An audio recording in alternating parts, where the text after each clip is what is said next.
എൻ്റെ പേര് റഫീഖ്.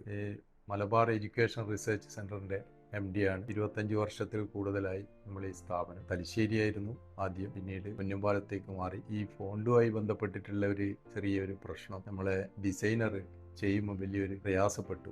കാരണം എല്ലാ സ്കൂളുകളിലും ഈ കേഴ്സീവ് റൈറ്റിംഗ് ബുക്സ് എന്ന് പറയുമ്പോൾ അവരത് ആദ്യമൊക്കെ ഒരു 4 ലൈൻ നോട്ട് ബുക്കാണ് ഉപയോഗിക്കുക, കുട്ടികൾക്ക് കൊടുക്കുക. അത് ടീച്ചേഴ്സ് എഴുതി കൊടുക്കും, അതുപ്രകാരം കുട്ടികൾ എഴുതണം. പക്ഷെ അതിൽ നിന്ന് വ്യത്യസ്തമായിട്ട് നമ്മൾ ഡോട്ട് ഇട്ടുകൊണ്ട് ടീച്ചേഴ്സിന്റെ ഭാരവും കൂടി കുറക്കുക എന്നുള്ളതാണ്. കാരണം എല്ലാ കുട്ടികളും ഇപ്പോൾ ഒരു ക്ലാസ്സിൽ ഒരു 25, 30, 40 കുട്ടികളുണ്ടെങ്കിൽ ആ കുട്ടികളെല്ലാം തന്നെ ടീച്ചേഴ്സിന് ഒരുപോലെ കെയർ ചെയ്യാൻ പറ്റില്ല. അപ്പോൾ അതുകൊണ്ട് തന്നെ നമ്മളെ ബുക്സിന്റെ ഒരു പ്രത്യേകത, നമുക്ക് അത് ആ പ്രയാസം നീക്കിക്കിട്ടും. എല്ലാ കുട്ടികൾക്കും ഈ ഡോട്ടിന്റെ മേലെ പാരൻസിനും കുട്ടികൾക്കൊക്കെ അത് നന്നായിട്ട് യൂസ് ചെയ്യാൻ പറ്റും. അപ്പോൾ അങ്ങനെ ഒരു പുസ്തകത്തിൻ്റെ നിർമ്മാണമായിട്ട് നമ്മളെ പെരിഫറൽസ് ഐറ്റംസ് എന്ന് പറയും. കാരണം ഇംഗ്ലീഷ്, ഹിന്ദി, മലയാളം എല്ലാ കോപ്പി റൈറ്റിങ്സും ഉണ്ട്. അതിൽ ഈ ഇംഗ്ലീഷിൻ്റെ കർസീവ് റൈറ്റ് എടുക്കുമ്പോൾ ഈ ടച്ച് ചെയ്യാൻ, അതായത് വർക്ക് ചെയ്യുന്ന അസ്ലം എന്നോട് പറഞ്ഞു ഇത് നമുക്ക് പറ്റില്ല, കാരണം ഇത് ടച്ച് ചെയ്ത് പോകാൻ അതുപോലെ നിങ്ങൾ എഴുതിത്തരുന്നത് പോലെ ചെയ്യാൻ പറ്റില്ല, അപ്പം ഫോണ്ട് പുതിയതായിട്ട് ക്രിയേറ്റ് ചെയ്തേ പറ്റുള്ളൂ എന്ന്. അങ്ങനെയാണ് ഞാൻ അസ്ലമിനോട് പറഞ്ഞു ആരെ എന്താ ചെയ്യുക. അപ്പം പറഞ്ഞു അസ്ലമിന് പരിചയമുള്ള ഒരാളുണ്ട്,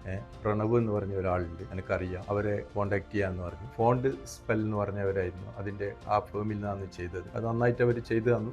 അവരോട് നമ്മളെ ഈ സ്ഥാപനം കടപ്പെട്ടിട്ടുണ്ട്. കാരണം അങ്ങനെയുള്ളൊരു സ്റ്റേജിൽ നമുക്കൊരു പ്രയാസം വന്നപ്പോൾ അവർ നന്നായി അത് വർക്ക് ചെയ്താന്നു. അത് നന്നായിട്ട് ഉപകാരപ്പെട്ടു നമ്മൾക്ക്. അതിന് ആ സ്ഥാപനത്തോട് നമുക്ക് കടപ്പാടുണ്ട്. ഫണ്ട് ക്രിയേഷൻ നടന്നതോടുകൂടി ഞങ്ങൾക്ക് ഞങ്ങളതായിട്ടുള്ള ഒരു ഐഡന്റിറ്റിയാണത്. MERC എന്ന് പറയുന്ന ഒരു സംഭവം ഇവിടെ മാത്രമല്ല, ഇത് ഞങ്ങളെ ഇപ്പോൾ ഇന്റർനാഷണൽ കമ്പനിയാണ്. ഗൾഫിൽ കൂടി ഞങ്ങളെ പുസ്തകങ്ങൾ പോകുന്നതാണ്. അപ്പോൾ അതുകൊണ്ട് തന്നെ ഞങ്ങൾക്ക് ഞങ്ങളതായിട്ടുള്ള ഒരു ഐഡന്റിറ്റിയിൽ ഞങ്ങൾ ആ ഒരു ഫോണ്ട് ക്രിയേറ്റ് ചെയ്ത് കൊടുക്കുമ്പോൾ നമുക്ക് വലിയൊരു സന്തോഷം എന്താണെന്ന് വെച്ചാൽ ഞങ്ങളെ ഐഡന്റിറ്റിയാണ്, ഞങ്ങളൊരു സിഗ്നേച്ചർ എന്ന് തന്നെ പറയാം, നമ്മളൊരു കയ്യൊപ്പ് എന്ന് പറയുക. അതുപോലെയാണ് ഞങ്ങൾക്കത്. അത് വേറെ ആൾക്കും അത് യൂസ് ചെയ്യാൻ പറ്റില്ല. അത് ഞങ്ങളതാണ്, ഞങ്ങളെ സ്വന്തമായിട്ടുള്ള സംഭവമാണ്. അപ്പോൾ അത് നമുക്ക് വളരെ സന്തോഷമുള്ള ഒരു കാര്യമാണ്.